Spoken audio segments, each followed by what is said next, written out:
Welcome to Roopa tailoring. ఇప్పుడు మనం ఒక హ్యాండ్ డిజైన్ అనేది చూద్దామండి. ముందుగా స్క్వేర్ పీస్ లాగా ఉండేలాగా స్ట్రెయిట్‌గా ఒక క్లాత్ అనేది తీసుకోండి.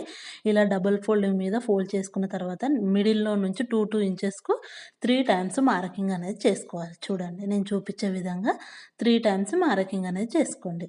ఇప్పుడు ఇక్కడ ఈ మార్కింగ్ దగ్గర చిన్న కచక్ అనేది ఇచ్చుకోండి. ఎందుకంటే మనకు ఇంకో సైడ్ క్లాత్‌కి గూడా మార్కింగ్ కావాలి కదా! ఈ విధంగా చిన్న ఘాట్లనేటివి ఇచ్చేసుకొని అక్కడ కూడా ఒకసారి మనం మార్క్ చేసుకుంటే మనకి ఈజీగా అర్థమైపోతుంది చూడండి. ఇప్పుడు ఆ మిడిల్ పార్ట్ ఉంది కదా! చూడండి ఆ మిడిల్ లైన్ ఉంది కదా! ఇప్పుడు మనం ఏదైతే 2 ఇంచెస్‌కి మార్కింగ్ చేసుకున్నామో అది ఈ విధంగా ఫోల్డ్ చేసుకోవాలి క్లాత్ చూడండి నీట్‌గా పై వరకు.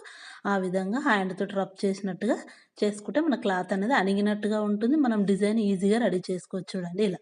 చేసుకున్న తర్వాత దాని పైనుంచి ఒక స్టిచ్ అనేది వేసుకోవాలి. చూడండి అలా ఒక స్టిచ్ వేసేసుకోవాలి. ఒక స్టిచ్ వేసుకున్న తర్వాత ఇప్పుడు ఇవి 2 క్లాత్‌లను మనం సెట్ చేసుకొని ఈ విధంగా పట్టుకొని ఒకసారి టేప్ తోటి కొలుచుకోవాలండి. మన హ్యాండ్ హైట్ ఎంత పెట్టాలి అనుకుంటున్నాం, దానికి డిజైన్ ఎలా అనేది చూసుకోండి. నా హ్యాండ్ హైట్ వచ్చేసి ఖర్చుతో కలుపుకొని 8 ఇంచెస్ ఉందండి. ఇంకొక హాఫ్ ఇంచ్ పైనకి తీసుకుంటాను. 8½ ఇంచ్ అండి హ్యాండ్ హైట్ వచ్చేసి.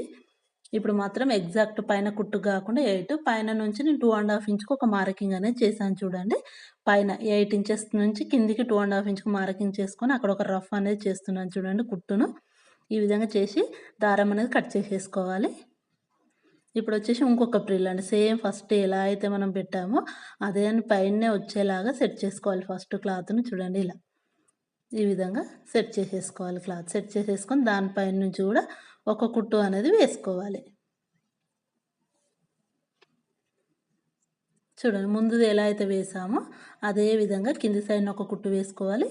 చూడండి ఇలా ఒక స్టిచ్ వేసేసుకున్న తర్వాత మళ్ళీ పైనుంచి టేప్ పెట్టి కొలుచుకోవాలి. ఫస్ట్ మనం 2½ ఇంచ్‌కి ఒక మార్కింగ్ చేసుకున్నాం కదా! మనం ఇప్పుడొచ్చేసి మన ఇష్టం అండి 2½ 3 ఇంచెస్ అయినా సరే చేసుకోవచ్చు. అది మన చాయిస్. ముందుగా మనం కుట్టు పెట్టుకున్నాం కదా! 2½ ఇంచ్. ఆ 2½ ఇంచ్ నుంచి కిందికి ఇప్పుడొచ్చేసి మనం మన ఇష్టం అండి 2½ పెట్టుకోవచ్చు, 3 పెట్టుకోవచ్చు. మనకు డిజైన్ బట్టి నేను మాత్రం 2 ఇంచెస్‌కి మార్కింగ్ చేస్తున్నాను. నెక్స్ట్ ఫస్ట్‌ది 2½ ఇంచులకు, సెకండ్‌ది వచ్చేసి 2 ఇంచులకు చూడండి. అలా చేసి సేమ్ ఫస్ట్‌ది ఎలా అయితే రఫ్ చేసామో దీన్ని కూడా ఒక చిన్న రఫ్ కుట్టులాగా ఏసి వదిలేయాలి. చూడండి క్లాత్ మాత్రం నీట్‌గా సెట్ చేసుకోవాలి. ఎందుకంటే కొంచెం అటు ఇటు అనేది జరుగుతూ ఉంటుంది గదా! అలా జరగకుండా నీట్‌గా పట్టుకొని దాని పైనుంచి స్టిచ్ వేసుకోవాలి. సేమ్ మూడోది కూడా అంతేనండి. మనం 2½ ఇంచు క్లాత్‌ను ఫోల్డ్ చేసేసుకొని దాని పైనకి పెట్టేసుకోవాలి. ముందు 2 ఎలా అయితే స్టిచ్ చేసుకున్నామో అదే విధంగా స్టిచ్ చేసుకోవాలండి. కింది సైడ్‌న ఫస్ట్ స్టిచ్ చేసుకోవాలి. ఇలా క్లాత్ అనేది ఫోల్డ్ చేసుకొని నీట్‌గా మనకు ఫస్ట్‌దయితే కొంచెం తొందరగా ఫోల్డ్ అయిపోతుంది. నెక్స్ట్‌ది కొంచెం దాని పైనుంచి గదా! క్లాత్ అనేది కొంచెం కదులుతూ ఉంది. మనం సెట్ చేసుకొని స్టిచ్ అనేది వేసుకోవాలి. ఇప్పుడొచ్చేసి నేను మూడో డాట్ గూడా కింద మనం ఏదైతే 2½ తర్వాత 2 ఇంచులు ఇప్పుడు కూడా 2 ఇంచులది మార్కింగ్ అనేది చేసుకోవాలి చూడండి ఇలా. మనం ముందు వేసిన కుట్టు దగ్గర నుంచి 2 ఇంచులకు మార్కింగ్ చేసి అక్కడ ఒక చిన్న రఫ్ లాగా చేసేసుకోవాలి క్లాత్ పైన.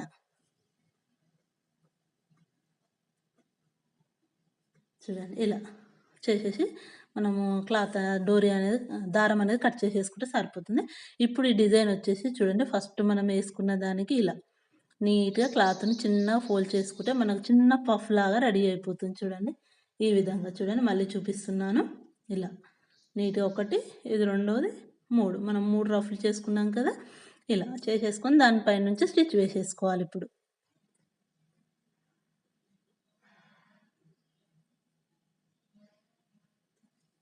చూడండి ఈ విధంగా. తర్వాత నెక్స్ట్ కూడా అటైతే ఎలా అయితే ఫోల్డ్ చేసామో ఒకటి, తర్వాత ఇంకొక స్టెప్‌ది, తర్వాత థర్డ్ 3 అనేటివి అటు 3, ఇటు 3 అనేటిది వేసుకుంటే మిడిల్‌లో మనకి ఈ విధంగా డిజైన్ అనేది వచ్చేస్తుంది హ్యాండ్‌కి. నీట్‌గా క్లాత్ అనేది ఫోల్డ్ కాకుండా స్టిచ్ వేసుకోవాలి. చూడండి ఇలా. మిడిల్‌లో ఒక చిన్న కచక్ పెట్టుకోండి. చూడండి ఈ విధంగా చేసుకున్న తర్వాత మనకు హ్యాండ్ అనేది ఇలా ఫోల్డ్ చేసేసుకోండి. ఫోల్డ్ చేసేసుకున్న తర్వాత మనం నార్మల్ హ్యాండ్ మీరు ఎలా అయితే కట్ చేసుకుంటారో అదే విధంగా హ్యాండ్ అనేది కట్ చేసేసుకోండి. లేదు పేపర్ పైన కట్ చేసుకొని డైరెక్ట్ క్లాత్ పైన పెట్టైనా సరే కట్ చేసుకోవచ్చు. నేను హ్యాండ్ అనేది ఎలా కట్ చేయాలో ఏం డీటెయిల్‌గా ఏం చెప్పట్లేదండి. హ్యాండ్ కటింగ్ ఆల్రెడీ తెలుసు కాబట్టి ఈ విధంగా నేను నార్మల్‌గా కట్ చేసుకుంటున్నాను. ఈ విధంగా మనం తర్వాత ఇలా రెడీ చేసుకున్న తర్వాత మనం హ్యాండు హైటు, లూజు అంతా చూసుకొని ఒకసారి కట్ చేసేసుకోవాలి. చూడండి ఇలా. ఈ విధంగా హ్యాండ్ డిజైన్ అనేది రెడీ చేసుకోవచ్చు. ఇప్పుడు కింది సైడ్ వచ్చేసి మనకు మన ఇష్టం అండి. ఎంత నీట్‌గా వచ్చిందో చూడండి. కిందన మన ఇష్టం అండి. పైపింగ్ వేసుకోవచ్చు, ఫ్రిల్స్ పెట్టుకోవచ్చు, పోట్లీ బటన్స్ పెట్టుకోవచ్చు. మన చాయిస్ అండి అది. మనం ఏ విధంగా కావాలి అనుకుంటే ఆ విధంగా పెట్టుకోవచ్చు. నేను మాత్రం ఇప్పుడు క్లాత్ అనేది ఫోల్డ్ చేసి స్టిచ్ వేసేస్తున్నాను చూడండి.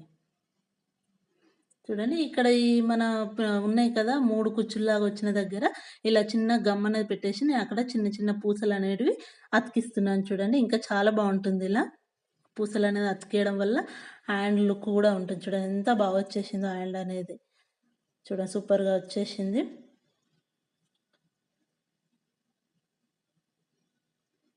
చూడండి వీడియో నచ్చితే మాత్రం తప్పకుండా ఒక లైక్ అయితే ఇవ్వండి. మీ లైక్ వల్ల నాకు చాలా యూజ్ అవుతుంది. చూడండి. వీడియో నచ్చితే తప్పకుండా like, share and subscribe. Thank you. Thank you for watching.